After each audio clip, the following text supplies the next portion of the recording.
Bonjour. Comment allez-vous? Très bien. Eh, pas trop mal. Pas trop mal. Bon, bah, Oui. on va commencer avec ça. Alors, le mois dernier, nous avions fait se rencontrer vos deux témoignages au sujet du bassin, lieu de tous les fondements, lieu aussi où l'énergie sommeille. Cette énergie que nous avons abordée sous tous les angles hein, depuis le début de notre série continue grâce à vous sur l'ascension de l'axe que vous appelez puissance conscience. Car nous sommes en effet partis lors de la première émission, il y a quelques mois de cela, de tout en bas du chakra racine, donc celui qui se trouve au niveau de notre périnée. On a fait une présentation globale de ce que vous apportez, votre contribution à ce monde énergétique. Et on a pris donc notre départ dans le premier centre énergétique au niveau du périnée. Et nous avons continué notre petit bonhomme de chemin dans ce jardin énergétique. Aujourd'hui, pour ce 6e volet, nous allons parler donc du plexus solaire, qui est un lieu qui symbolise l'ego, le positionnement, qui est un lieu aussi de passage, qui va donc vers notre cœur, vers les émotions. Mais nous allons d'abord, pour les auditeurs qui nous rejoignent, qui ne vous connaissent peut-être pas, reparler de manière globale de ce qu'est le tantra, tout simplement, pour réussir à rentrer dans cette émission avec un peu plus d'informations. Alors, est-ce que vous pouvez nous expliquer tous les deux, Sylvie, peut-être, honneur aux femmes, très globalement, ce qu'est le tantra et à quoi nous sert-il dans cette vie sédentaire que nous avons ? Alors, on va en effet redémarrer un petit peu plus à la base lorsque nous avons commencé ces émissions. Il s'est agi en fait d'expliquer dans un premier temps que le tantra est tout de même un yoga traditionnel et que nous, dans notre travail, nous nous appuyons en fait sur la tradition pour pouvoir parler un petit peu de ce cheminement de l'énergie. Donc bien sûr, on fait référence en tous les cas au départ dans notre histoire de l'axe puissance conscience, on fait référence au centre, au chakra, à ces centres psycho-énergétiques qui sont traditionnellement, comme je viens de le dire, appelés chakras. Donc on a véritablement focalisé dans le cours de cette émission notre travail sur la relation tantrique, la relation homme-femme. Parce que, en fait, le tantra, globalement, on peut l'aborder de plein de directions différentes. On peut l'aborder avec des pratiques qui n'ont rien à voir, évidemment, avec la relation homme-femme. On peut arriver à travailler sur ces principes masculins et féminins dans des pratiques de méditation, seul, bien entendu. Et chaque chercheur qui nous écoute sait que l'on peut aborder ce cheminement de la connaissance personnelle à travers plein de différents chemins.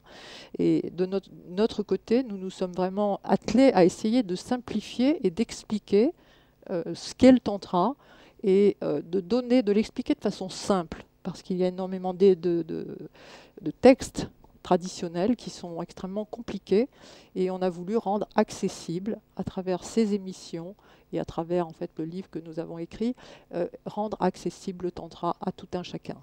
Alors justement, qu'est-ce que c'est le tantra? Alors, est-ce que ça fonctionne? Oui, il faut que tu parles, hein, mais Voilà. à partir du moment où tu vas parler, ça va fonctionner. C'est pas branché directement sur mon cerveau. Non, C'est mieux. ça n'existe pas encore. C'est mieux. Alors, techniquement, le tantra inclut l'idée en fait de relation. C'est la raison pour laquelle Sylvie disait que finalement nous avions nous choisi de donner en fait un cadre précis au tantra dans l'espace par exemple de la relation homme-femme, du couple, ou éventuellement de la relation à soi. Donc ça c'est vraiment à l'évidence l'espace dans lequel le tantra s'exprime. Donc tantra ça signifie en fait, si on regarde l'étymologie, tisser des liens. Et en réalité, être en relation avec soi, avec quelqu'un d'autre ou avec le monde, c'est tisser des liens. Donc dans la pratique du tantra, il s'agit d'apprendre en fait des techniques, des ficelles en quelque sorte, des fils, pour tisser de nouveaux liens des liens plus créatifs, des liens plus subtils, des liens plus authentiques, dans les différents aspects de la vie. Alors c'est d'abord évidemment des liens énergétiques, ce sont des liens émotionnels, ce sont des liens par exemple avec nous-mêmes ou des liens avec nos partenaires, notre partenaire sexuel. Après, la question deviendra certainement de savoir comment on s'y prend. Mais ce qui me semble important de dire, c'est qu'en fait, le tantra, c'est l'ensemble des méthodes qui permettent de régir finalement ces modes de fonctionnement relationnels avec soi, l'énergie et les autres, et la nature. C'est une méthode pour rassembler l'énergie intérieure qui nous anime de manière à être moins dispersée pour ensuite être plus en contact direct avec ce qui nous entoure. Alors notamment ce point, mais en amont de cette prise de conscience-là, il est déjà nécessaire de prendre conscience et de rentrer en contact avec son potentiel d'énergie. La plupart des auditeurs ou auditrices se posent peut-être la question de comment ça se passe, comment c'est notre énergie, c'est quoi notre énergie. Souvent, quand on parle d'énergie, on va parler d'énergie électrique, on va parler d'énergie nucléaire, on va parler d'énergie thermique, etc. L'énergie dont il s'agit là, c'est l'énergie de la vie, qui est profondément installée en nous. Comme on l'évoquait tout à l'heure, au début dans la présentation, si on veut la localiser, on va la localiser à la base de la colonne vertébrale. Hein. On va dire dans le bassin, pour faire simple, tout au fond du bassin. Mais à cet endroit-là, l'énergie est très compacte et très stagnante. L'idée du tantra, c'est premièrement de prendre contact avec cette énergie.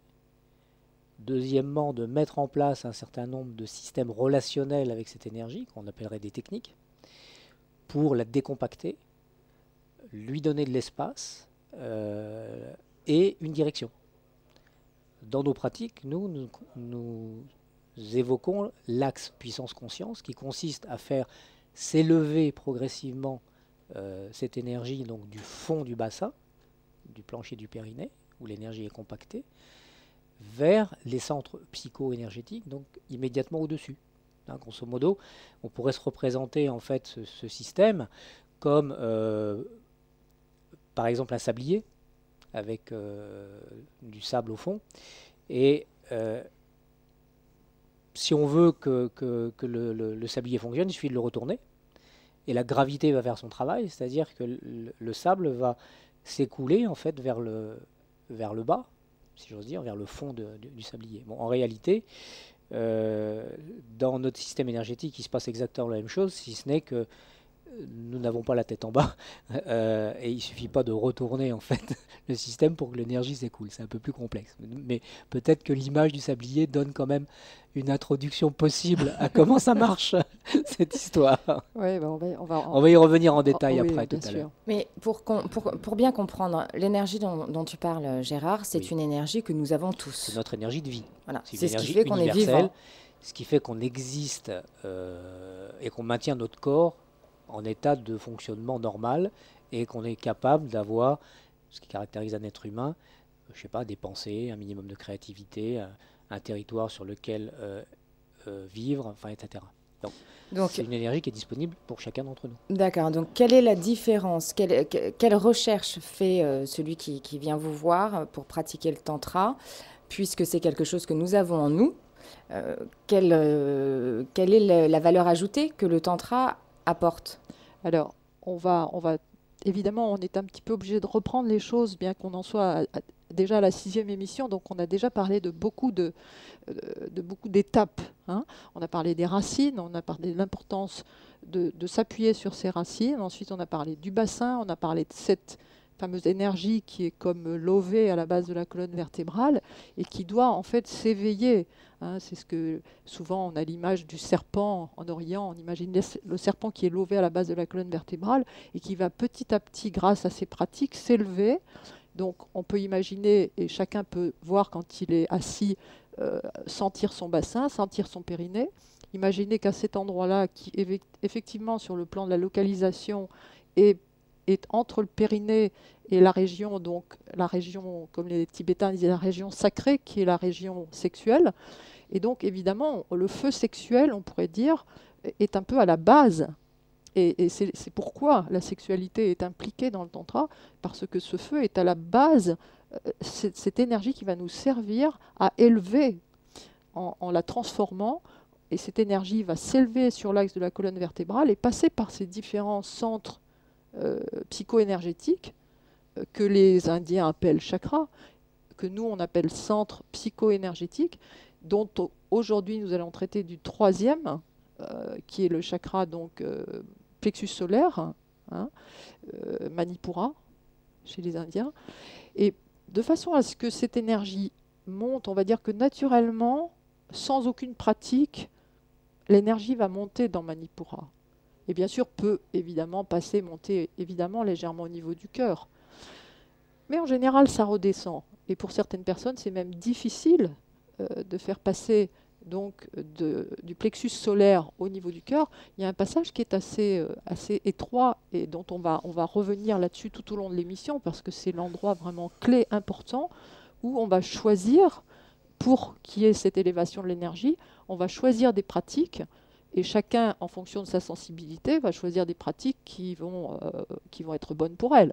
Nous, particulièrement, on s'est surtout focalisé sur, en effet, des pratiques où la sexualité est incluse, où la créativité, mais souvent les deux choses se marient, de façon à ce que, petit à petit, déjà, les personnes aient une information que c'est possible de ressentir, en fait, cette élévation de l'énergie ou de l'accompagner de manière consciente, avec un certain nombre de techniques dont on a commencé à parler dans les émissions précédentes, mais dont on va parler aujourd'hui pour ce qui est du passage de ce centre-là, qui est le plexus solaire, vers, en fait, donc on va parler du passage de le périnée, le bassin, tel qu'on l'a traité les 2 ou 3 dernières émissions, jusqu'au plexus solaire, et entre le plexus solaire sur le prochain thème qui sera le cœur.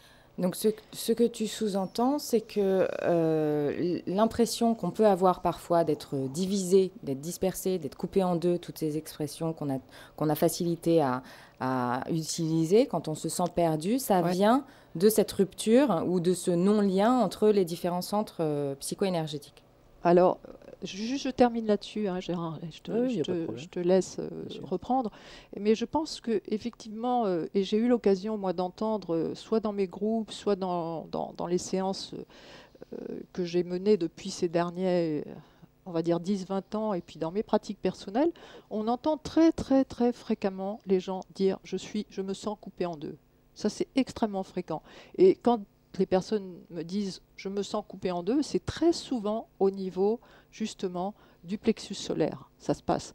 Donc, on va parler aujourd'hui de qu'est-ce qui génère cette tension au niveau du plexus solaire et d'où ça vient et pourquoi, justement, cet endroit, ce centre qui caractérise la structuration, c'est-à-dire en fait comment on pourrait dire, la couleur de l'ego, la couleur de comment nous sommes fabriqués individuellement chacun, donc tous les ingrédients de notre histoire, avec évidemment les côtés positifs et les côtés négatifs, peuvent être des obstacles à ce passage entre l'énergie du plexus solaire à des énergies sur l'axe de la puissance conscience, sur les énergies qui sont plus subtiles, qui sont au-dessus.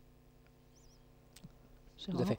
Alors, je voudrais juste revenir un tout petit peu au plus près de la question que tu posais tout à l'heure, Charlotte, c'est-à-dire en quoi, finalement, le tantra, tel qu'on le propose, est un plus. Ce qui me paraît très... Comme ça va ? Pardon. Donc, l'idée, la question donc, qui était évoquée, c'est en quoi, finalement, le tantra, tel qu'on le propose, peut amener un plus. Alors, on a bien compris qu'on ne développait rien d'extérieur à soi. Je pense que ça, c'est le premier point qui est le plus important. C'est-à-dire, on a tout ce qu'il faut en nous pour être bien. Mais par définition, un potentiel, c'est quelque chose qui n'est pas actualisé.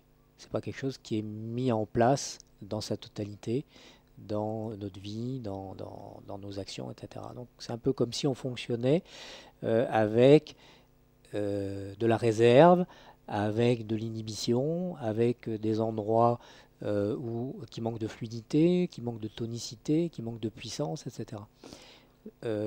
Donc en fait, pour peut-être rassurer nos auditeurs-trices, le tantra finalement ne sert qu'à développer des choses à la fois universelles, c'est-à-dire qui appartiennent à l'humain, et en même temps personnelles. Donc il n'y a rien d'extérieur à soi qui n'est abordé dans ces techniques. Et donc du coup, il ne peut rien arriver, entre guillemets, de grave, puisque rien n'est à l'extérieur de nous.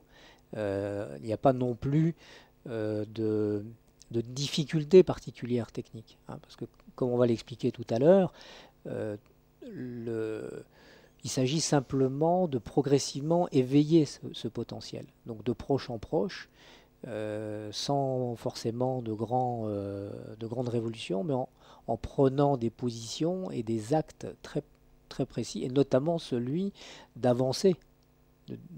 Je pense que probablement l'origine même du désir de faire ces pratiques vient de la constatation de nos limites et de nos manques à certains endroits. Ouais. En clair, c'est muscler et solliciter un muscle énergétique qui nous permettrait de jouir pleinement de ce que nous sommes. De ce que nous sommes, exactement. Ouais. C'est tout à fait ça. Voilà. Bien, pour avoir quand même depuis de nombreuses années animé beaucoup de séminaires de tantra, j'ai quand même constaté que la majorité des gens qui viennent dans ces groupes viennent tout de même avec une problématique sur laquelle ils butent. Hein. Donc, ce qui est intéressant, c'est que ce sont des gens qui ont fait le constat de cette difficulté. Et au lieu de se dire j'ai cette difficulté, je vais rester avec, ils font le pas pour venir vers des gens comme nous pour essayer de comprendre qu'est-ce qui les limite. Donc ça, c'est la première chose. Donc souvent, moi, je dis aux gens quand ils arrivent dans nos groupes, vous avez déjà fait la moitié du chemin quand vous avez décidé de prendre la responsabilité des limites dans lesquelles vous vous sentez. Donc à partir de ce moment-là, les gens qui viennent comme ça ne vont pas venir pour lutter contre ce qu'on va leur dire. Ils viennent pour, au contraire, prendre ce qui va être bon pour eux. Et pour commencer à pouvoir justement décompacter cette énergie qu'on a dans le bassin ou qu'on a au niveau du diaphragme, il va falloir regarder qu'est-ce qui bloque cette énergie, qu'est-ce qui la rend compacte, qu'est-ce qui la rend difficile à faire circuler plus subtilement. Et pour cela, et c'est là où l'histoire de l'ego est importante, et de comprendre que ce centre-là, Manipura, est le centre où effectivement il y a la construction de notre ego, mais comme je disais tout à l'heure, dans la construction de notre ego, il y a aussi nos conditionnements. Et c'est très souvent nos conditionnements, c'est-à-dire ce que l'on croit, ce que l'on nous a appris dans notre famille, ensuite évidemment la culture, la religion, et ensuite dans les écoles, et ensuite avec nos professeurs, et ensuite avec nos partenaires divers et variés, où on a passé notre temps à écouter ce que les autres nous disaient, et bien souvent au détriment de notre ressenti. Parce qu'on ne nous a pas appris à écouter ce qu'on ressent. On nous a toujours plutôt dit il faut satisfaire l'autre, hein, parce que c'est bien de satisfaire l'autre. Donc je pense qu'à cet endroit-là, le positionnement d'une femme et le positionnement d'un homme est différent, puisqu'on est dans le principe relativement opposé, bien que complémentaire.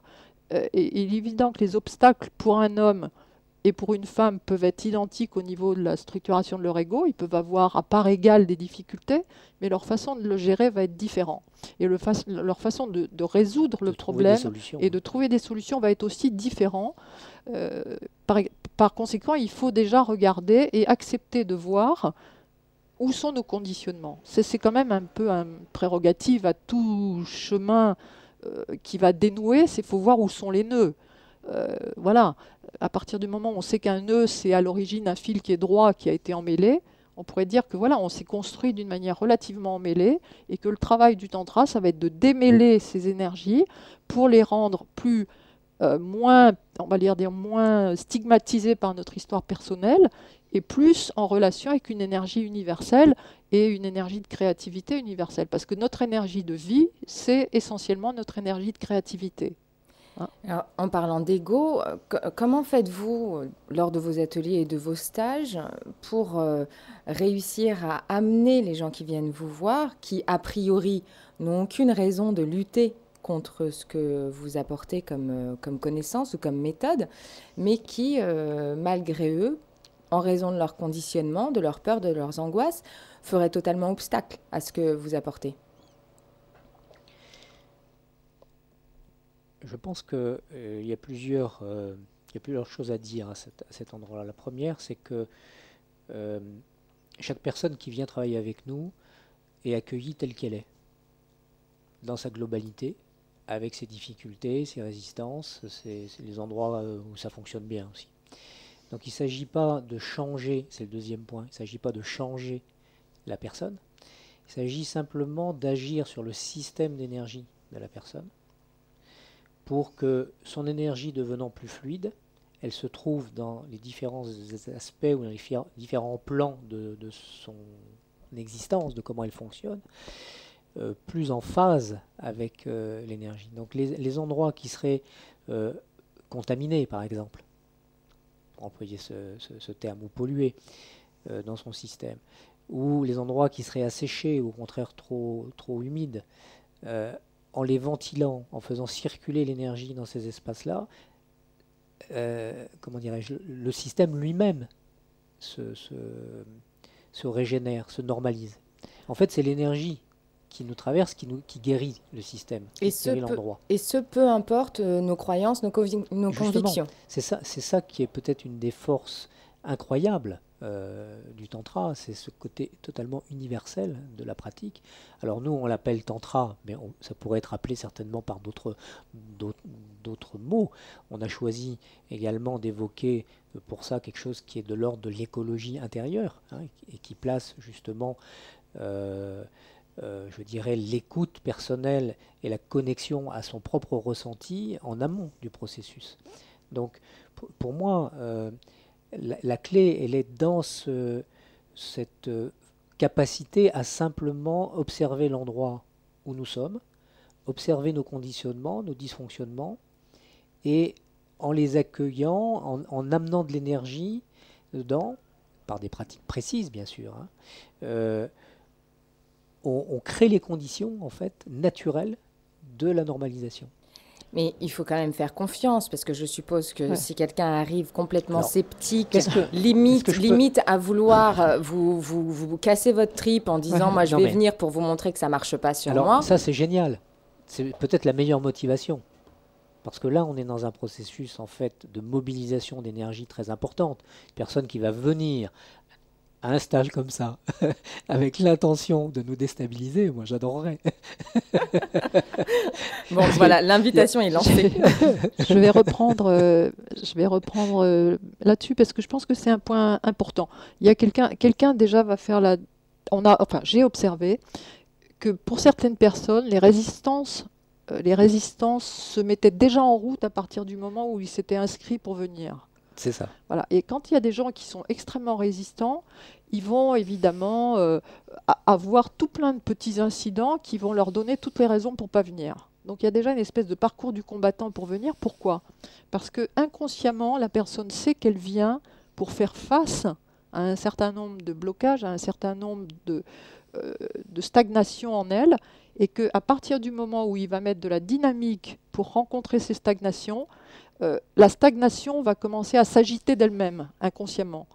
Et par conséquent, les pratiques que nous, on va mettre en route avec tous les participants, mais un participant qui va être vraiment, comme tu disais juste maintenant, prêt à se transformer, va évidemment être celui pour qui le conditionnement va remonter le plus rapidement. C'est-à-dire toutes les oppositions, tous les conditionnements, que ce soit évidemment mental ou aussi physique.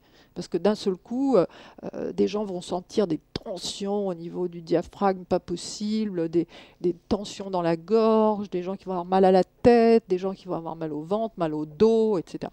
Donc on a vu vraiment que quand il y a vraiment un réel engagement de la part de la personne, il est évident que dès qu'on va commencer à bouger l'énergie, on va commencer évidemment à bouger aussi ce qui est stagnant. Et ce qui est stagnant, c'est ce qui va évidemment se présenter en premier. Et évidemment, ce qui est stagnant, comme on dit souvent, moi je prends souvent l'image du puits, en disant voilà, quand on commence à tirer l'eau d'un puits qui n'a pas été utilisé depuis longtemps, les premiers seaux qu'on va tirer, ils sentent mauvais, ils sont pleins de stagnation, ils sont pleins comme un marécage. Or, quel est l'objectif du tantra? C'est que petit à petit, en remettant en circulation ce marécage, on arrive, au fur et à mesure où on va redynamiser l'énergie, on va arriver petit à petit à avoir une eau de plus en plus clair, jusqu'à ce que l'eau devienne suffisamment limpide pour qu'on soit en contact avec la source du puits. Hein. Alors, on va se diriger vers la source, pardon, pour la première page promotionnelle.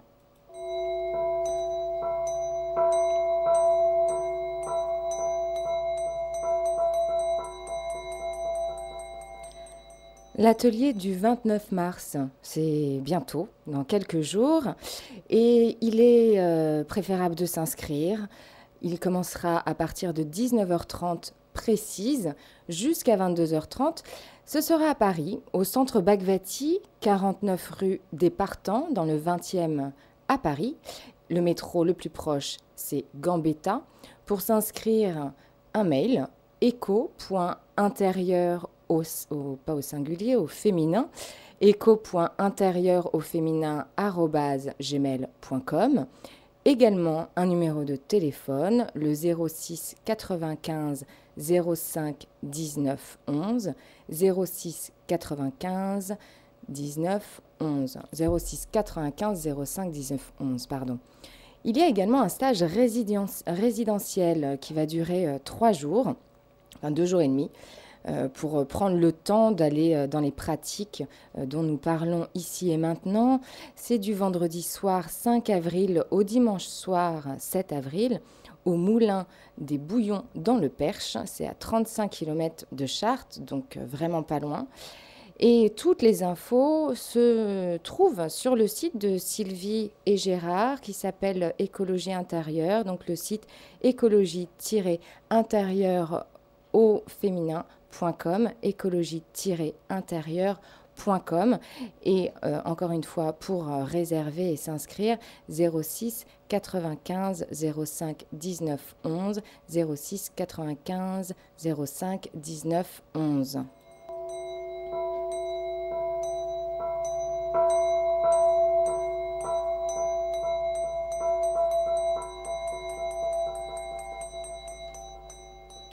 Vous êtes à l'écoute d'ici et maintenant 95.2, ici et maintenant.com. Aujourd'hui avec nous pour santé et spiritualité, Sylvie Carlet et Gérard Longuet pour le 6e volet de notre série Tout sur le Tantra, ou Tout sur le centre, hein, ça pourrait être pareil, Tout sur le Tantra.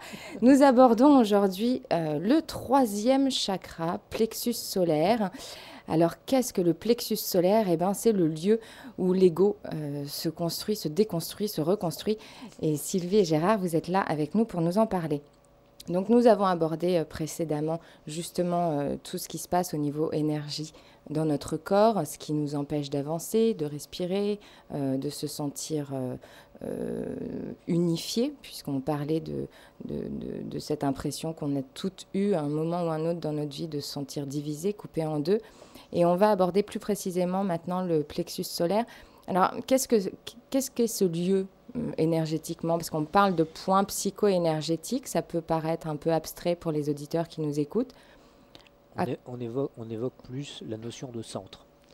Donc, un centre, c'est un endroit qui va récupérer des courants, par exemple, d'énergie qui viennent d'autres directions.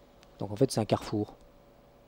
C'est un carrefour qui va collecter, en fait, vers lequel vont être collectées les énergies qui viennent du bas du corps, notamment l'énergie de la Terre, l'énergie cosmotellurique, hein, qui est transformée, en fait, j'allais dire, progressivement en énergie humaine dans notre bassin. Et cette énergie, donc, qui à cet endroit-là est une énergie totalement collective, puisqu'en fait on puise tous dans cette énergie, l'énergie de la Terre. C'est la Terre qui nous nourrit, c'est le soleil qui nous réchauffe, c'est l'air qui nous ventile, c'est l'eau qui nous hydrate. Donc on est en quelque sorte, en tant qu'individu, en tant qu'être humain, une sorte de condensé, donc de concentration, c'est-à-dire d'être avec le centre de ces différents éléments, à la base de la colonne, puisque cette énergie, si j'ose dire, elle est produite, un peu comme toute forme d'énergie, dans une marmite. Hein, le bassin, c'est un peu comme une marmite, qui est à 37 degrés, pour ce qui nous concerne. Et progressivement, donc, il va y avoir, au-delà de cette énergie purement calorique, thermique. Il va y avoir une production d'une énergie plus subtile qui va être transformée ensuite du collectif, je dirais, vers l'espèce, c'est-à-dire l'espèce humaine, et notamment c'est ce qui régit tout l'espace de notre sexualité, et du fait de pouvoir se reproduire et de fabriquer, de faire des photocopies, j'ose dire, de nouveaux êtres humains, physiquement au moins. Et progressivement, donc, cette énergie va être canalisée donc, du collectif vers l'espèce, puis de l'espèce vers l'individu. Et en fait, la construction, si j'ose dire, de ces grands champs d'énergie qui partent du collectif à travers l'espèce vers l'individu, arrive chez l'humain dans cette zone du plexus, ce qu'on appelle le plexus solaire communément, bon, et qui se trouve, grosso modo, dans le creux de l'estomac, à la pointe du sternum. Hein, donc dans ce creux-là, que chacun peut s'amuser d'ailleurs à toucher ou à sentir, qu'on peut sentir soit relâché, soit détendu, soit chaud, soit froid. Enfin bon, on peut déjà se le repérer soi-même physiquement, puisqu'il se trouve géographiquement, si j'ose dire, dans cette zone du corps. Pourquoi on dit que c'est le lieu de l'ego, l'endroit de l'ego et du positionnement? Alors, je dis Oui. juste peut-être un petit mot Oui, là-dessus, oui, vas-y. si tu veux bien, Sylvie. On dit que c'est le lieu de l'ego parce que justement, si on imagine une pyramide, le collectif serait, l'universel serait la base de la pyramide. Ce triangle, donc, ensuite se construit à l'étage d'au-dessus à travers le côté spécifique de l'espèce humaine. Hein. Donc, c'est pour ça on se reproduit en fait à partir de cette énergie-là. Et l'individu, si j'ose dire, dans l'espèce, commence à exister qu'à partir du moment où il a la pointe de la pyramide. D'accord ? C'est-à-dire qu'en fait, grosso modo, en tant qu'individu, il faut bien qu'on puisse se percevoir en tant qu'individu. Donc il faut qu'il y ait une certaine quantité d'énergie qui vienne éclairer cette puissance potentielle. Il faut que l'énergie vienne éclairer cette puissance potentielle, qu'elle puisse se regarder, donc qu'elle ait conscience d'elle-même et qu'elle existe en tant qu'individu. Sinon, si on a l'étage d'en dessous, on ne va pas se percevoir en tant qu'individu, on va se percevoir juste comme appartenant à un clan, à une espèce, à l'espèce humaine. Est-ce qu'on peut s'en rendre compte? Je ne suis pas sûr. Donc la question qui se pose, c'est simplement qu'à cet endroit de la prise de conscience de notre énergie, nous nous percevons comme séparés des membres du clan ou des membres de l'espèce, et ayant une existence personnelle, une conscience de soi en tant qu'individu existant. Mais à cet endroit, c'est un individu potentiel qui commence à avoir conscience de lui-même simplement en tant qu'individu. Pourquoi on le situe à cet endroit-là? Parce que ce dont tu parles, ce ressenti dont tu parles, qui est quand même assez absolu, il est a priori situé partout dans le corps. Non. Non. Ah non, pourquoi? Chaque étage. Pourquoi? Non. Chaque étage du corps transmet une certaine qualité d'énergie. Alors, évidemment, on est dans un système qui est peut-être difficile à aborder comme ça, de manière c'est un peu abstrait, mais il est bien clair que si on regarde notre propre expérience, on part de notre expérience, on ne parle pas de théorie philosophique ou pseudo-religieuse ou je ne sais quoi. En tant qu'être existant, je veux dire, c'est clair que nous sommes alimentés en termes d'énergie par le collectif. Bon, on pourrait très bien poser simplement notre attention là-dessus, c'est-à-dire se dire, bah voilà, il y a le potentiel d'énergie globale universelle, et puis c'est tout. Mais en réalité, nous avons bien conscience d'exister en tant qu'individu. La plupart des gens, alors on pourrait aborder le problème un petit peu par l'autre côté, ce serait peut-être plus facile à capter, c'est-à-dire que qu'est-ce qui fait qu'un individu dysfonctionne? Il n'y a plus de piles. Alors, ça peut être une part de la panne, une explication de la panne. Mais justement, ce qu'on vient de constater, c'est qu'on a tous le potentiel à la base. On peut tous accéder à ce potentiel d'énergie infinie. Il en est coupé, donc. Il est donc coupé. Donc, première chose, je me connecte à cette à cette énergie et à travers les pratiques, par exemple, du tantra, je vais commencer à restimuler mon énergie.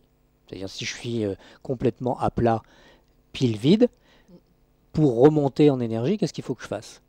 Il faut que je commence déjà à me reposer, il faut que je me détende.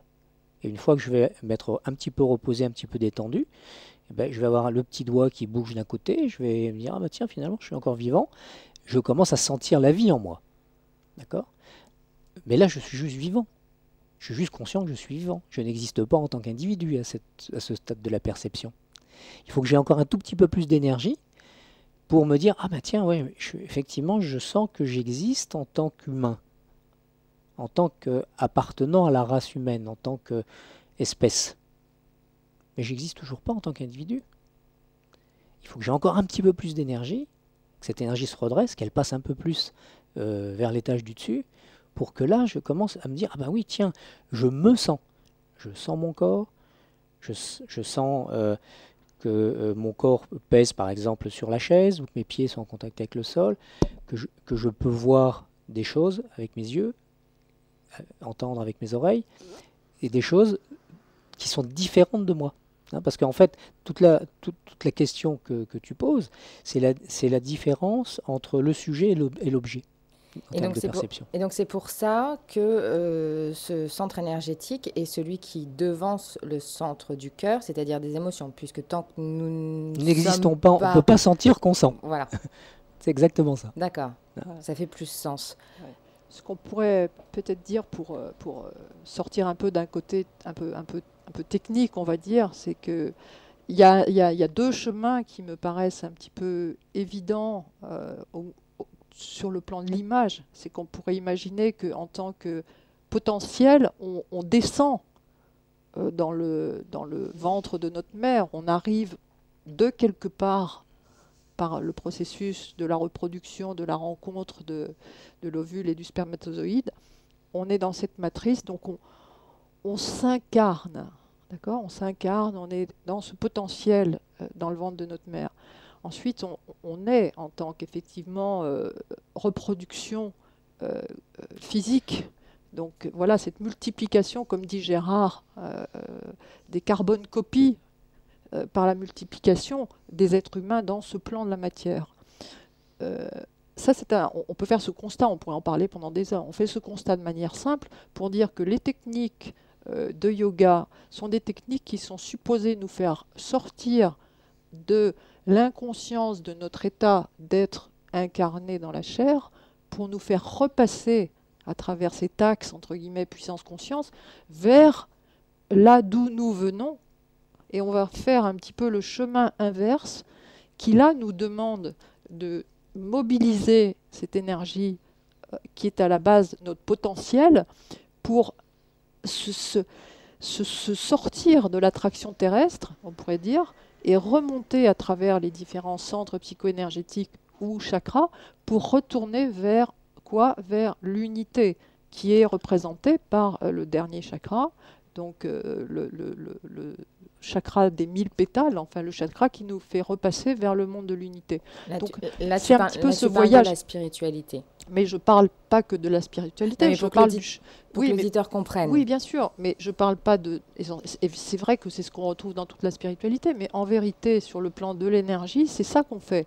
Quand on peut exister, comme on le disait tout à l'heure, sans faire aucune pratique et sans aucune conscience, on peut vivre avec, sur une certaine partie de notre potentiel. Mais ce potentiel, on ne mettra jamais suffisamment de conscience et d'énergie pour remonter jusqu'à cet endroit supérieur de nous-mêmes qui va nous permettre d'aller dans cet état, entre guillemets, ce qu'on appelle l'état d'éveil, l'état de conscience, etc.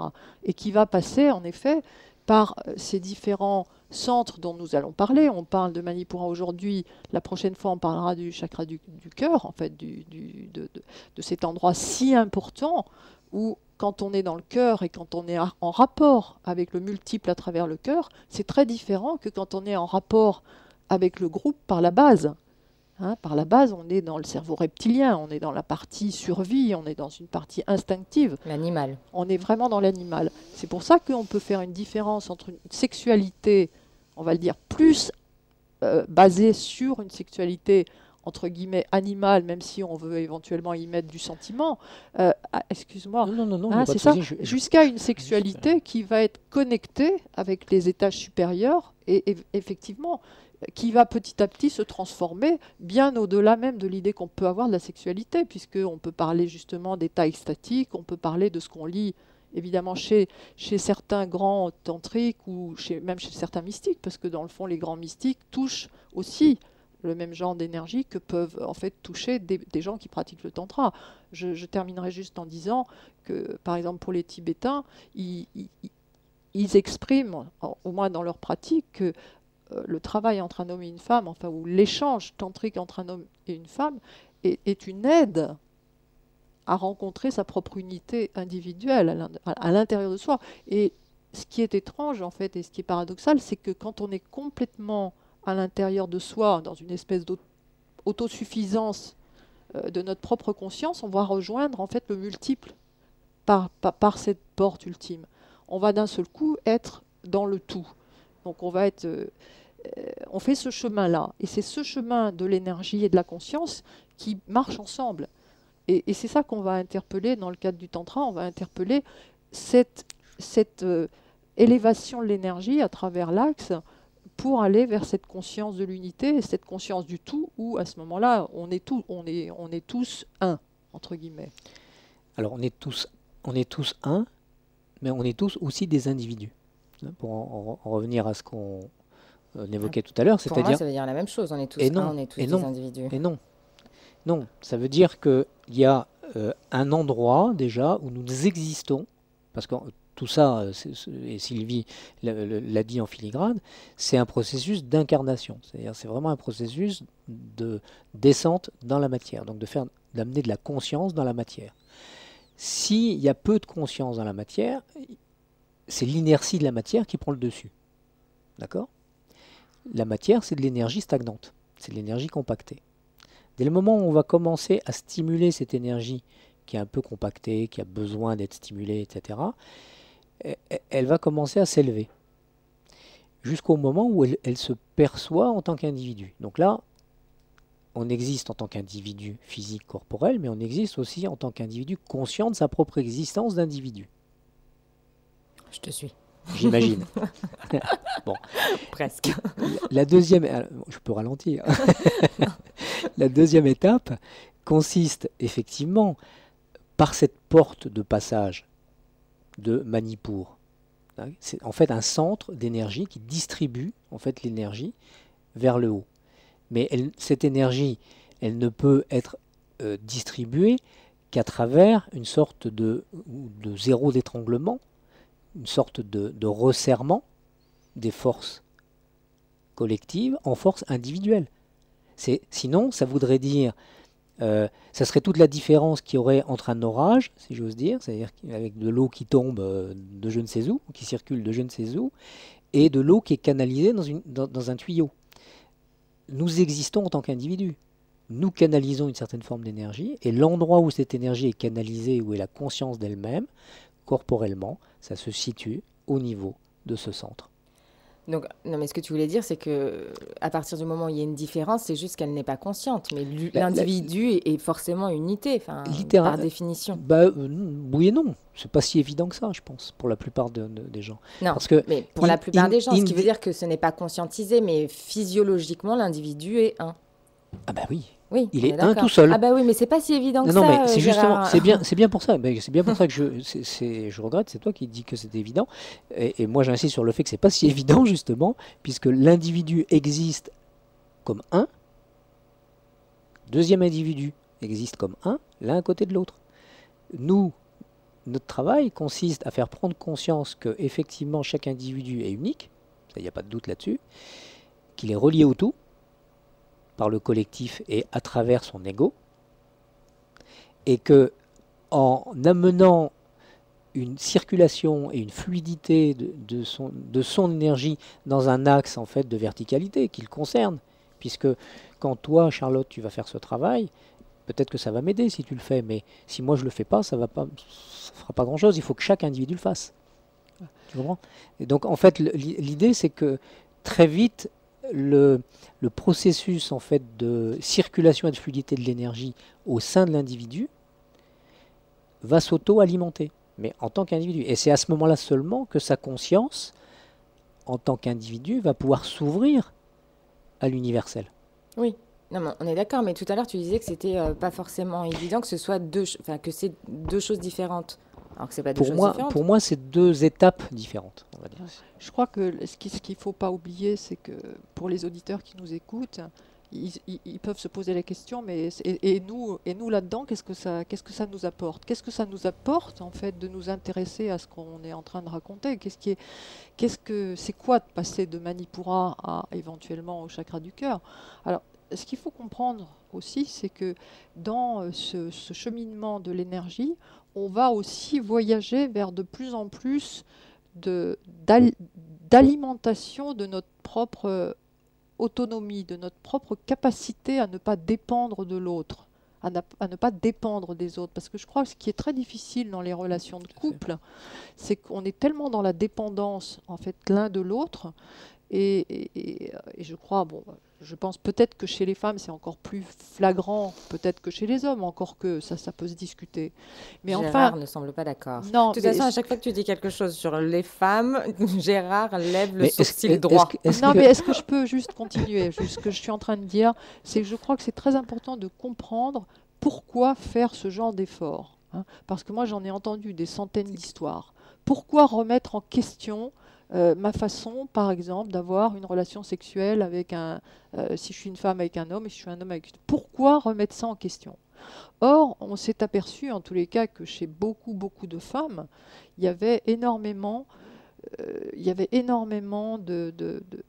souvent de tristesse ou de frustration ou de sensation de ne pas être remplie au bon endroit, de ne pas avoir vécu ce qu'elle sentait vraiment qu'elle pouvait vivre.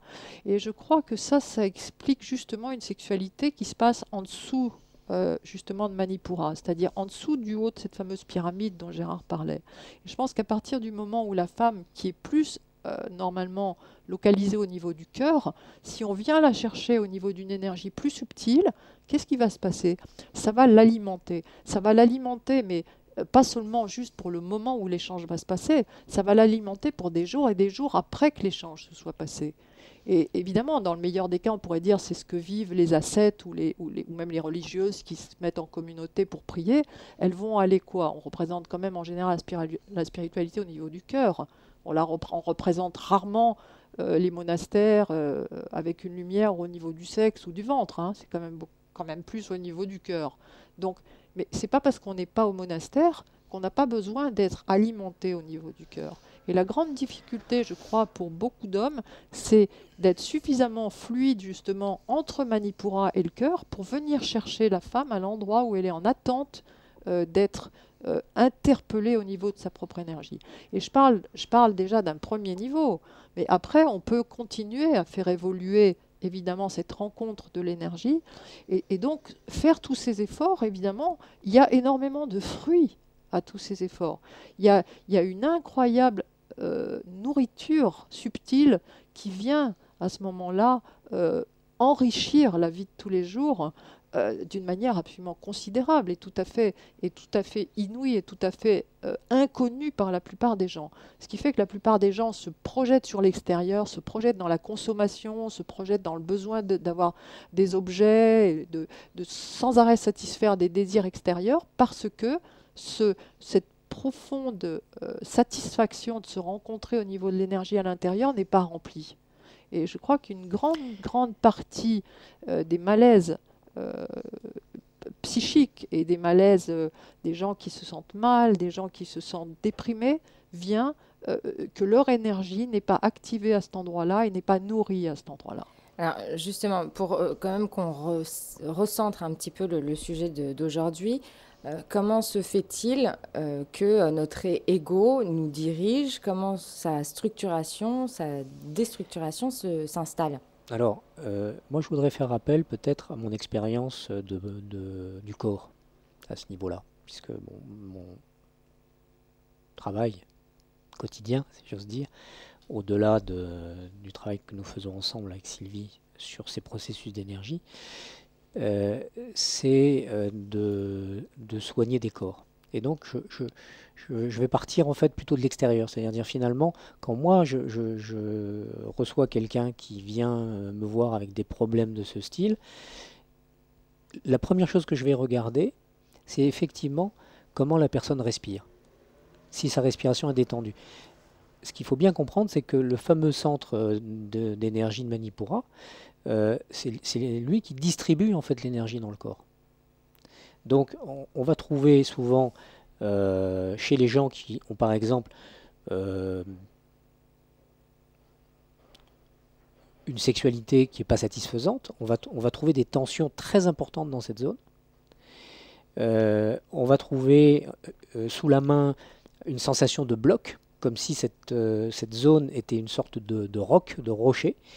Et d'une certaine manière, ce rocher obstrue, en quelque sorte, la circulation de l'énergie qui est activée par la respiration. Le diaphragme, c'est juste, si on imagine un soufflet, c'est un moyen de faire circuler l'air, donc l'énergie, dans cette zone. Il n'y a pas de circulation d'énergie fluide chez un individu, homme ou femme. J'ai le droit de bouger mon sourcil droit. Ça me fait rire, donc tu peux y aller. Voilà. Donc il n'y a pas de circulation d'énergie de bonne qualité possible tant que ce centre est congestionné, tant qu'il est verrouillé, tant qu'il est comme un roc qui n'est pas fluide. Et la stagnation, la congestion des émotions, elle crée ce qu'on appelle avoir le souffle coupé. Quand on a des émotions très difficiles à gérer, on a cette sensation de lourdeur, c'est ça? C'est ça. C'est-à-dire qu'en fait, ces émotions, on va dire, qui se situent au niveau sous-diaphragmatique, sont en fait à l'état de potentiel. C'est de l'énergie qui est très concentrée, qui ne va pas être ventilée, qui ne va pas être fluide et qui n'a pas le temps de se transformer, je dirais, en une énergie de cœur, dans une énergie plus subtile. Donc elle va rester comme un paquet. Alors, selon la manière dont elle est colorée, elle va se transformer par exemple en colère, explosive ou froide. Elle va se transformer en tristesse ou en dépression. Ou au contraire, se mobiliser à travers une forme de violence, de catharsis, de choses qui submergent. Hein. Ça nous est tous arrivé dans notre vie d'être confrontés à des événements ou à des situations où on va avoir la sensation de perdre son centre, d'avoir les jambes coupées. Je ne parle pas de perdre le contrôle, mais de simplement déjà de perdre son souffle. Et c'est à cet endroit-là où l'énergie qui d'un seul coup était très concentrée, on peut l'imaginer que, pouf, au lieu d'être transmutée et d'être transformée, elle s'est effondrée. Et la perte de contrôle dont tu viens de parler, qui n'était pas le sujet, mais la perte de contrôle, est-ce qu'elle est liée à justement une mauvaise direction ou une absence de direction de ces émotions? J'en dis juste peut-être un tout petit mot. Pour moi, c'est juste que l'énergie étant comme elle est trop compacte, elle va générer une forme d'irritation de la zone. Et elle va générer donc des stagnations. C'est comme un peu comme un moteur à explosion qui serait mal réglé. Il va avoir des ratés. Hein, c'est des problèmes de carburation, donc il y a un trou d'air, alors d'un seul coup le moteur tourne rond, puis d'un seul coup, pouf, il s'emballe ou au contraire il s'arrête. C'est un peu l'exemple que je donnerais moi pour ce genre de fonctionnement. Sylvie, on va reprendre avec toi dans deux minutes, juste après la deuxième page promotionnelle.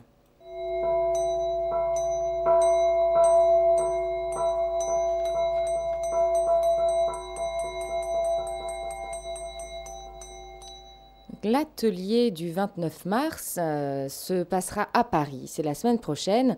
Il faudra s'inscrire au préalable. Il commencera à partir de 19h30 précise jusqu'à 22h30. Le lieu, c'est le centre Bhagwati. Ça se trouve 49 rue des Partants dans le 20e arrondissement à Paris. Le métro le plus proche, Gambetta. S'inscrire au préalable, bien sûr, pour s'assurer une place sur le site echo.intérieur au féminin @gmail.com, echo.intérieur au féminin @gmail.com. Également un numéro de téléphone, le 06 95 05 19 11, 06 95 05 19 11. Même numéro et même adresse mail pour s'inscrire pour le prochain stage résidentiel qui se passera au Moulin des Bouillons dans le Perche. Ça se trouve à 35 km de Chartres. Ce sera du vendredi soir 5 avril au dimanche soir 7 avril. Vous pouvez retrouver toutes les informations sur le site écologie-intérieur-au-féminin.com, écologie-intérieur-au-féminin.com, et une dernière fois le numéro de téléphone pour s'inscrire au 06 95 05 19 11.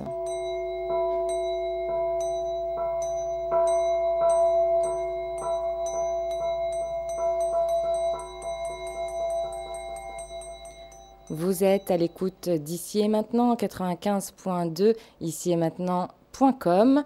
Aujourd'hui, l'émission Santé et Spiritualité avec Sylvie Carlet et Gérard Longuet pour le 6e volet de notre série Tout sur le Tantra, la thématique du jour, le plexus solaire. Sylvie, on reprend avec toi, puisque je t'ai interrompue encore une fois.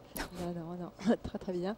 Non, ce que je voulais, c'est reprendre évidemment en entendant un petit peu tout ce constat sur la congestion, sur ce qui se passe au niveau donc de ce centre particulier qui on a dit, qui est plus ou moins l'endroit où notre ego est structuré. Donc j'ai parlé tout à l'heure des conditionnements. Et j'avais envie de parler, sans rentrer vraiment forcément en profondeur dans les pratiques, mais de dire que évidemment, même si on fait ce constat que c'est pas simple, parce que si c'était simple, tout le monde y serait, de passer d'un centre à l'autre, nous avons évidemment tout de même pas mal de techniques pour libérer un petit peu ces tensions et ces congestions et ces excès de densité de l'énergie qui est dans notre bassin, qui est aussi dans notre plexus solaire. Et pour avoir moi-même traversé évidemment un certain nombre de pratiques et de thérapies, je crois que c'est le moment de pointer à cet endroit-là à l'importance aussi d'accepter, et c'est pas toujours facile de se faire aider à cet endroit-là. Et je crois qu'il y a un certain nombre de thérapies, on va dire, même si c'est un mot qui est quand même très très galvaudé, parce qu'on pourrait dire que thérapie, ça voudrait dire qu'on aurait besoin de se soigner de quelque chose. Là, c'est pas nécessairement qu'on a besoin de se soigner, on a besoin de décider de prendre un certain chemin. Et c'est pour ça que, on va dire que les pratiques que nous utilisons pour décompacter cette énergie ne sont pas là pour traiter des gens malades. Les gens malades doivent être traités par des médecins, doivent être traités par des gens qui sont évidemment, qui ont fait des études appropriées pour s'occuper des gens qui ont des pathologies. Nous, on ne s'occupe pas de gens qui ont des pathologies, on s'occupe de gens qui ont une recherche d'améliorer et de grandir en énergie et en conscience dans leur propre existence. Et à ce moment-là, la thérapie est là effectivement pour aider, et moi-même la première thérapie importante que j'ai faite, c'est une thérapie que j'ai faite en Inde dans l'ashram et qui s'appelait une thérapie primale et qui était censée donc me faire, enfin ou nous faire, nous les gens qui pratiquions cette thérapie, repartir à l'origine du premier cri de l'enfant au moment où il prend sa première respiration. Et moi, franchement, il y a eu pour moi un avant et un après. Et c'est-à-dire que moi, je n'avais pas conscience en arrivant à ce moment-là face à cette thérapie, puisque j'étais dans cet ashram, ça m'a été proposé. Pour moi, j'avais pratiqué beaucoup de spiritualité, j'avais pratiqué plein de choses, les mantras, les visualisations, beaucoup de choses avec les Tibétains. Mais je n'avais absolument pas conscience que dans mon bassin et que dans mon diaphragme, j'avais absolument une charge émotionnelle phénoménale qui était stockée là, en dessous de Manipura, dans cette espèce de triangulation. Et durant ces 15 jours de thérapie que j'ai fait, où j'étais accompagnée exceptionnellement, j'étais seule avec 2 thérapeutes, plusieurs sessions par jour, et ben, j'ai décompacté tellement d'énergie de toutes sortes, mais en particulier de colère, de ressentiment, que moi j'avais l'impression d'avoir rempli plusieurs camions poubelles, quoi. Et je pensais même pas qu'on pouvait, dans une aussi petite personne que moi, enfin petite, je veux dire, même si je suis une personne assez grande, mais comment est-ce que c'était possible que je contienne dans mon bassin et dans mon diaphragme autant d'énergie compactée.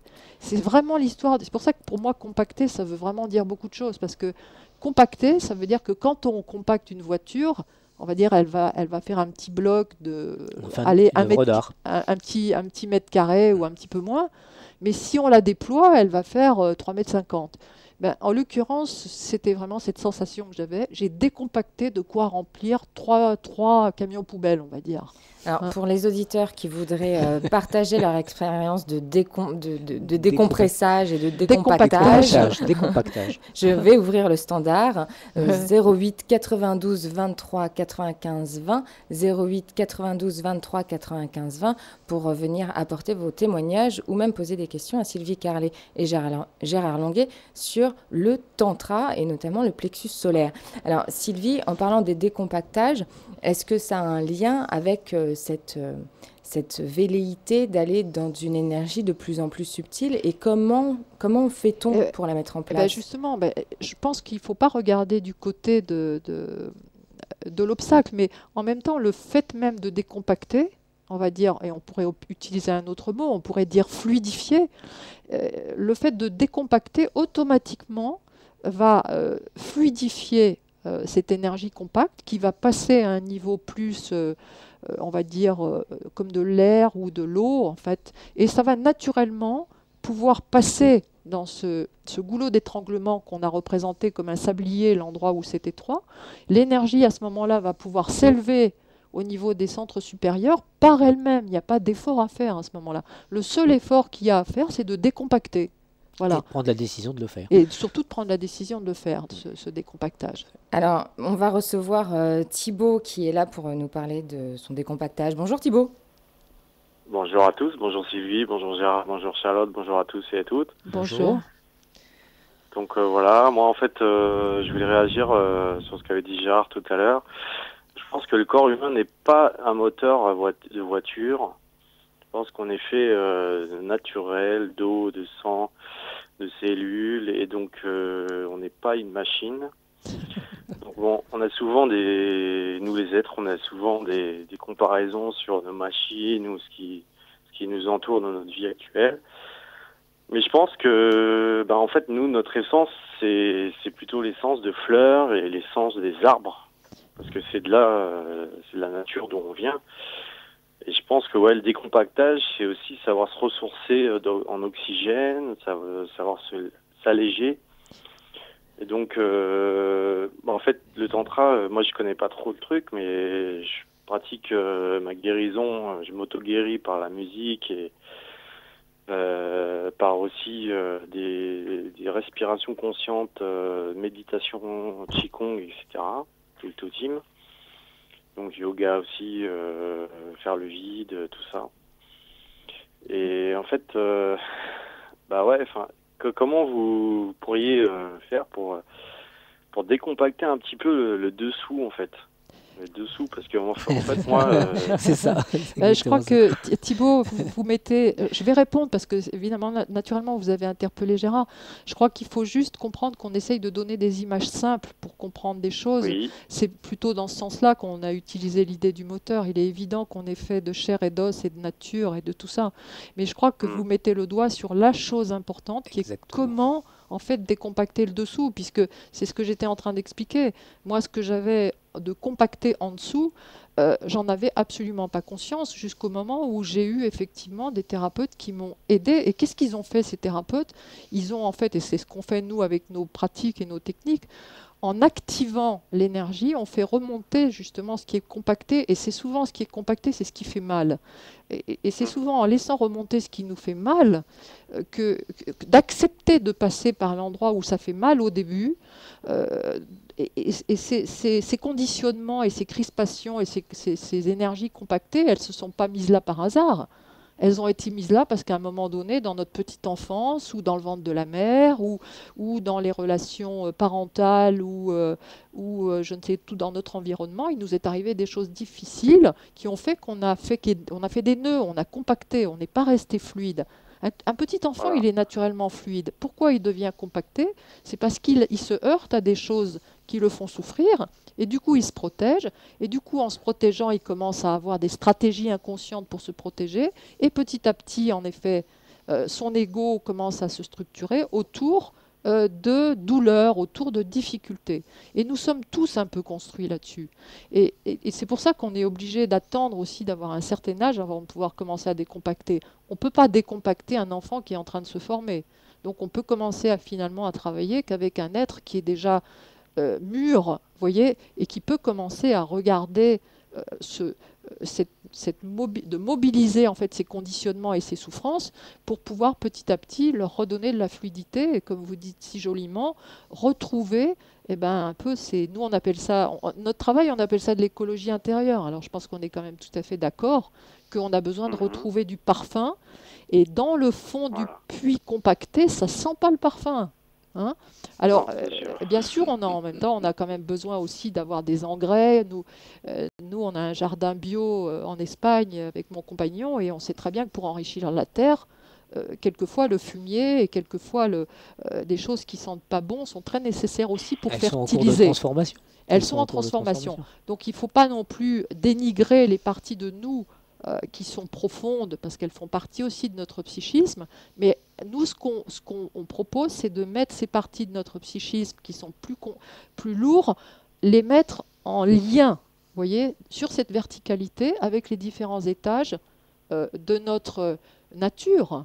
Hein. Voilà, parce que quelquefois, on a besoin d'être au niveau du plexus, on a besoin de mobiliser notre énergie, par exemple, pour se défendre. Je ne sais pas si vous avez déjà expérimenté la peur violente. Quand on a très peur, à quel endroit on le sent? Je vous demande, Thibaut. Moi, la peur, c'est plutôt au niveau du ventre ou du cœur, en fait. Oui, Exact. C'est surtout, si on a une peur très violente, on va le ressentir au niveau de Manipura, ce centre dont on est en train de parler aujourd'hui. Donc, on a aussi la nécessité de pouvoir répondre activement, c'est-à-dire par exemple besoin de fuir si vous êtes agressé, ou alors besoin de confronter un ennemi par exemple, et de pouvoir se mobiliser son énergie de puissance pour faire face à cet ennemi à ce moment-là. Mais c'est fait, on mobilise l'énergie consciemment et ensuite on se détend. Le problème des conditionnements, c'est qu'on reste tendu. Voyez. Et du coup, quand on a une sexualité tantrique, il faut d'abord être passé par un décompactage de toutes ces énergies stagnantes à l'intérieur de notre puits, on pourrait dire, hein, pour faire cette image-là, et petit à petit que ça se fluidifie pour que quand vous êtes en relation énergétique avec une femme ou avec un homme, peu importe, hein, ça va pour toutes les formules, on va dire, que cette énergie puisse donc circuler de votre puissance d'homme ou de femme, à votre bassin, ensuite à votre plexus, et ensuite à votre cœur, et ensuite encore plus haut, évidemment, et c'est des centres dont on va parler dans les prochaines émissions, jusqu'à ce que vous puissiez rentrer dans le monde de la spatialité et de la non-dualité. Voilà le voyage de cette écologie intérieure. Et tous les petits exemples qu'on peut donner pour essayer de faire comprendre ça sont là pour nous aider aussi à faire baisser la peur qu'on peut avoir à s'occuper de ces compactages et de traiter ce qui est en dessous tel que vous l'avez évoqué. Est-ce que ça ça m'éclaire, je suis tout à fait d'accord. Je pense que pour bien faire l'amour, faut être libre et léger et pas transmettre à son partenaire ses ondes négatives ou bien sûr, ses égos ou ses peurs de manquer ou je ne sais quoi. Voilà. Tout ça qu'en général, les gens passent leur temps pendant bien des cas à faire l'amour pour se décharger d'une tension et non pas pour rencontrer le pôle opposé pour justement voyager à l'intérieur de cette écologie intérieure, à l'intérieur de ce jardin merveilleux auquel on peut avoir accès par ces pratiques-là. Et j'ai eu la chance peut-être d'avoir vécu suffisamment d'expériences qui me permettent d'être là en train de vous parler, même si c'est avec beaucoup d'humilité, parce que on n'est pas là en train de détenir des vérités, on est juste là pour partager nos expériences. Mais moi, j'ai vécu des choses absolument extraordinaires et quand on partage ces expériences avec des gens dans notre travail, on a vraiment envie qu'ils expérimentent ces mêmes choses que nous, on a eu la chance d'expérimenter. Donc c'est pour ça qu'on se permet de donner quelques conseils, et même si on ne s'attend pas, parce que personne ne peut faire le travail de l'autre. voyez, on peut nous donner, indiquer, mais ça reste à la personne de faire son travail de décompactage et de faire son travail de conscience par rapport à sa puissance, ses racines, ses ressentiments, ses conditionnements, et de petit à petit pouvoir laisser circuler ça de façon à ce que ça puisse rentrer dans tous les endroits les plus merveilleux de notre intériorité, qui va nous amener évidemment à rejoindre l'universel. Et Voilà, la moi, musique, c'est un très bon médium, la musique, hein. et moi, ce que je pense aussi, je reviens sur ce que tu disais tout à l'heure, pour qu'un couple fonctionne, il faut une vraie liberté, c'est-à-dire que Ouais, chaque l'homme ou la femme soit libre de ses problèmes personnels. exactement. Il faut régler ses problèmes de chaque côté avant que puisse faire Exactement. une belle union, quoi. Exactement. Tu dis exactement des choses qui sont essentielles. Et déjà, pour arriver à ce qu'un homme et une femme se sentent libres l'un en face de l'autre, tu vois un peu déjà le chemin à parcourir. Il y Ouais, a ouais, déjà un grand c'est clair. chemin à parcourir parce que justement, il Mm. y a un tel problème de dépendance permanente et les jalousies et les peurs d'abandon et c'est tout ce qui se rajoute quand il y a des Les enfants attentes. et les attentes, etc. Donc tu vois qu'il y a quand même un grand, grand, grand chemin à faire et c'est pour ça qu'on pense qu'il faut qu'il y ait une réelle motivation pour qu'un couple, mais qu'un individu déjà, mais un couple en particulier s'engage dans la voie du tantra. Ouais. Ouais, ouais. Et Mm. aussi, ce que je voulais dire, qu'est-ce que je voulais dire? Enfin ouais, enfin je vais redire la même chose, mais enfin ouais, c'est aussi l'ego qui fait que on rejette sur l'autre nos propres problèmes ou Exact. qu'on empêche l'autre de faire d'être libre de ses choix et tout, quoi. Ben voilà, exactement. C'est ce qu'on a expliqué par Mm. rapport à Manipura. On a dit c'est l'endroit Mm. justement de là où l'individu, donc l'ego, se forme. Et donc après, il ne s'agit pas de déstructurer l'ego, bien entendu. Il s'agit simplement de prendre conscience de ses conditionnements et de se dire je suis conditionné parce que je suis né dans cet endroit, dans cette famille, avec cette histoire. Mais je suis bien sûr l'enfant de mes parents, mais je ne suis pas que l'enfant de mes parents. Je suis l'enfant de l'univers. Je suis un être Mm. humain en lien avec le cosmos, en lien. Donc il faut sortir du petit ego pour rentrer dans l'idée qu'on Exact. peut avoir une perception beaucoup plus large de son Ouais. existence. Voilà, Exactement. Moi aussi, j'ai une technique, c'est que quand j'ai un problème, je dis pas Dieu ou je sais pas quoi, je dis univers, exact, aide-moi, exact. règle-moi ce problème, enlève-moi ces tensions ou ces je ne sais quoi. Ouais. Et en fait, souvent il répond. Souvent, c'est Mais bien une sûr, énergie qui descend bien sûr. C'est on ce se sent que, toujours plus léger, quoi. ben exactement, c'est ce que disent. Merci Thibaut pour votre intervention. On est obligé de faire un peu court parce qu'il nous reste quelques minutes pour finir l'émission D'accord. et donner des petites pratiques que vous pourrez noter pour continuer votre chemin. Merci beaucoup de votre Merci intervention. beaucoup. Merci de votre appel. Merci Thibaut. À À bientôt, au bientôt. revoir. Merci. Au revoir. Alors Gérard et Sylvie, il nous reste 10 minutes. On va, si vous voulez bien, parler un peu de ces énergies qui sont souvent reliées au feu, à l'eau, tout ça. C'est un peu vague pour ceux qui ne connaissent pas. Qu'est-ce que ça veut dire? Alors, quelle est la question exactement? Eh bien, Manipura, le plexus solaire, il est relié à quoi comme élément? D'après vous, Charlotte. Ah D'après non, toi, non, Charlotte. non, c'est moi qui pose les questions, Gérard, hein. On ne va pas inverser la situation. Tu réponds. C'est toi qui réponds, c'est pas moi. Bon, d'accord. Le centre Manipur, comme on l'a évoqué tout à l'heure, est un centre de transformation. C'est une porte dont l'élément déterminant, alors tous les éléments évidemment existent dans chaque centre, c'est simplement le dosage qui est différent.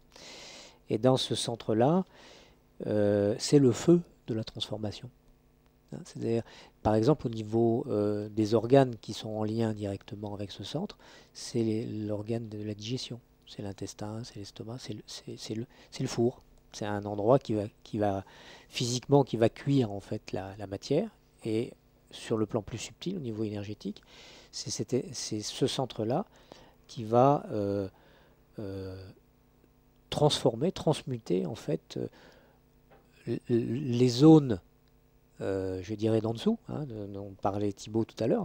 Comment on fait pour décompacter cette zone? Ben, on va dire qu'en dessous de Manipura, si on parle d'éléments, on va avoir la terre et l'eau. Les seaux, en fait, légèrement boueux, nauséabond, dont parlait Sylvie tout à l'heure, qu'on va puiser au début du travail, ben, on va aller chercher finalement dans ces eaux un peu stagnantes et marécageuses de nous-mêmes, de notre ventre. Et progressivement, le feu donc de Manipur va pouvoir aider à transmuter, c'est-à-dire séparer, dégager en fait les scories, les toxines énergétiques, les charges émotionnelles qui sont stockées dans cette zone, simplement parce qu'elles vont être réchauffées. On va prendre un exemple très simple. Quand on commence à bouger, par exemple, si on je sais pas, on a une musique un peu entraînante, on commence à bouger, ben, qu'est-ce qui se passe? La température du corps monte. D'un seul coup, on a chaud. Ah, ça fait du bien de bouger, j'ai chaud. Et en ayant un petit peu plus chaud, qu'est-ce qui se passe? La respiration va s'amplifier. C'est-à-dire, on va commencer à respirer plus vite. Et du coup, on va mettre de la détente physiquement dans ce centre.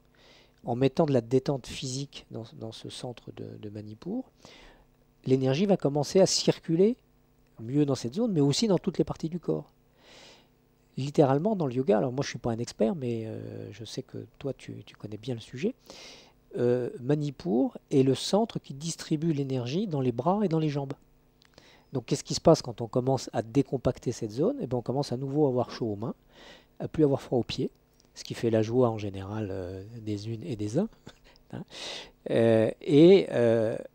C'est également, quand cette énergie commence à circuler de manière beaucoup plus vaste dans cet espace, avec plus d'intensité, etc., c'est également les prémices de la joie. C'est-à-dire que la joie de vivre, le plaisir de vivre, de se sentir en vie, démarre à cet endroit-là. Donc c'est vraiment une porte extrêmement importante de décompactage de l'énergie de vie. Je vais prendre tout de suite le relais pour proposer une première pratique très très simple. Voilà, puisqu'on a parlé, Gérard a parlé de bouger, eh bien voilà, chaque auditeur, auditrice qui nous entend peut éventuellement, s'il a envie de décompacter un petit peu Manipura, ce centre-là, ce plexus solaire, peut choisir, mais dans le cadre d'une pratique, peut choisir par exemple une ou deux ou trois musiques qu'il aime bien, dynamiques, sur lesquelles il va danser. Mais simplement, au lieu de danser pour séduire ou pour extérioriser de l'énergie, il va danser simplement avec lui-même, il va bouger son corps, il va se donner à fond dans la musique, il va se donner à fond dans ce mouvement vital de la danse, et au bout de 2, 3, 4 morceaux de musique, au lieu de partir en courant, d'aller boire un verre de champagne ou de faire la fête telle qu'on a l'habitude de le faire, à ce moment-là, il va s'asseoir, fermer les yeux, laisser l'énergie redescendre doucement dans le corps et passer un petit temps de méditation et de calme après avoir bougé. Et là, il va s'apercevoir qu'il va sentir des choses dans son corps, certainement même déjà la première fois. Et si cette pratique est répétée, voilà, un certain nombre de fois par semaine, de prendre 10 minutes, 15 minutes, ne serait-ce que pour faire ça en conscience comme une pratique, il y a déjà quelque chose de l'ordre du décompactage qui peut se mettre en route. Hein. Alors, ça, c'est une pratique qui est facile et en plus, elle est ludique. Mais elle est simplement différente de ce qu'on fait d'habitude. D'habitude, on danse pour s'éclater. Là, on ne danse pas pour s'éclater, on danse pour décompacter et pour, au contraire, commencer une pratique. Donc, c'est très différent. Et la deuxième chose qui est possible, bien entendu, de faire, c'est de respirer. Hein. Ce qui se fait beaucoup, c'est vrai dans le yoga, mais de faire des respirations profondes et de faire comme ça plusieurs fois par jour un certain nombre de respirations. Et cette respiration, elle peut aussi petit à petit se faire quand on est dans la relation amoureuse à deux. C'est quelque chose qui ne se fait pas parce qu'on n'apprend pas à faire ça, on apprend à tout de suite rentrer. On apprend souvent et majoritairement à accélérer la respiration. Voilà, plutôt on rentre dans l'accélération et l'excitation. L'idée que tu proposes, voilà. c'est... L'idée qui est proposée, c'est de se rencontrer et au lieu de partir dans tout de suite, ok, on en parlera, on en a déjà parlé bien sûr par rapport au bassin, on en reparlera certainement dans les autres émissions, mais de laisser les corps s'harmoniser à travers la respiration et de jouer très subtilement avec le feu du désir, et ensuite on se détend. Et on laisse un petit peu décompacter l'énergie de Manipura vers le cœur. Et on recommence. on fait monter un petit peu l'excitation, ensuite on se détend. Et on fait monter l'énergie à travers Manipura, à travers le cœur. On en reparlera beaucoup dans la prochaine émission, qui est donc au niveau du cœur. Mais on va rester sur cet axe, puissance, sexualité, bassin. On va mobiliser l'énergie dans le bassin, dans Manipura, dans cette décontraction et dans cette respiration. Et on va laisser les respirations se synchroniser. Et au lieu de se laisser emporter par l'excitation, parce qu'on a l'objectif d'atteindre, évidemment, on se demande quoi, mais enfin bon, on le sait. Le tantra, c'est pas ça. Hein, on l'a déjà moultement dit, mais c'est simplement augmenter la capacité à laisser circuler l'énergie et à rentrer dans de la spatialité, dans l'espace, ce qui est tout à fait autre chose que de partir dans l'excitation pour arriver à l'objectif qu'on nous a fait tous prendre comme étant l'objectif suprême, qui est l'orgasme, qui est évidemment très différent de l'orgasme proposé par le tantra.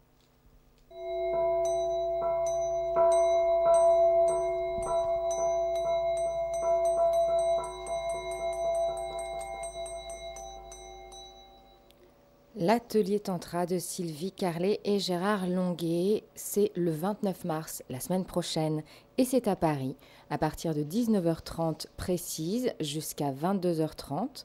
Ça se trouve au centre Bhagavati, 49 rue des Partants, dans le 20e arrondissement à Paris. Le métro le plus proche, c'est Gambetta. Pour s'inscrire, un mail echo.intérieur@gmail.com echo.intérieur@gmail.com. Également un numéro de téléphone, le 06 95 05 19 11, 06 95 05 19 11. Ce sont les mêmes coordonnées pour le stage résidentiel qui aura lieu en avril, du vendredi soir 5 avril au dimanche soir 7 avril, au Moulin des Bouillons, dans le Perche. Ça se trouve à 35 km de Chartres. Et c'est un stage résidentiel de 2 jours et demi. Toutes les informations sont sur le site écologie-intérieur-au-féminin.com, écologie-intérieur-au-féminin.com.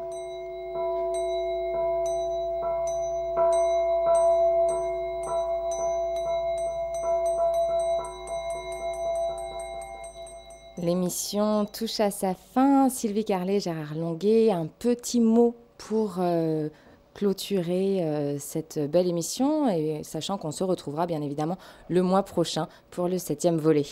Alors, peut-être un mot sur ce que j'appellerais le sens de la responsabilité. C'est-à-dire que tout ce qu'on a évoqué au cours de cette émission est, je l'espère, intéressant et passionnant pour tous, mais ça ne remplacera en aucun cas l'expérience. Donc mon idée, c'est plutôt d'inviter chacun, bon, bien sûr, à faire les pratiques que nous avons évoquées tout à l'heure, mais aussi de prendre la responsabilité de la transmutation de cette énergie qui, le cas échéant, pourrait stagner dans cette zone. Comme tu l'as aimablement dit, il y a notamment cet atelier la semaine prochaine qui serait pour moi une bonne occasion pour les auditeurs, les auditrices, de venir faire l'expérience, et notamment pour ceux qui n'auront pas pris la décision de le faire chez eux déjà. Sylvie, le mot de la fin, c'est pour toi. Le mot de la fin, écoute, merci à toi Charlotte, merci à la radio, ici et maintenant, qui est là pour nous soutenir, et on est vraiment très touchés par ça. Et puis voilà, on espère rencontrer un maximum de futurs adeptes du tantra le 29, en tous les cas. Si ce n'est pas l'atelier du 29, ça sera le prochain, et que on est prêt à recevoir beaucoup de questions, et nous y répondrons de la meilleure façon possible. On peut aussi nous contacter sur le site, hein, s'il y a des questions, il n'y a aucun problème, on y répondra. Et que les hommes n'aient pas peur, Gérard est en un seul morceau, tout va bien pour lui, donc n'hésitez pas. Merci de votre présence. Merci, et très bonne fin de journée, très bon week-end.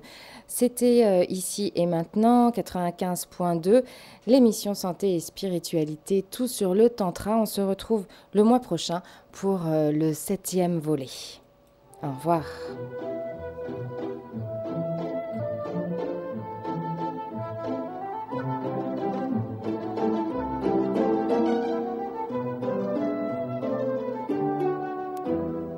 magazine Santé et Spiritualité tous les jours de 17h30 à 19h.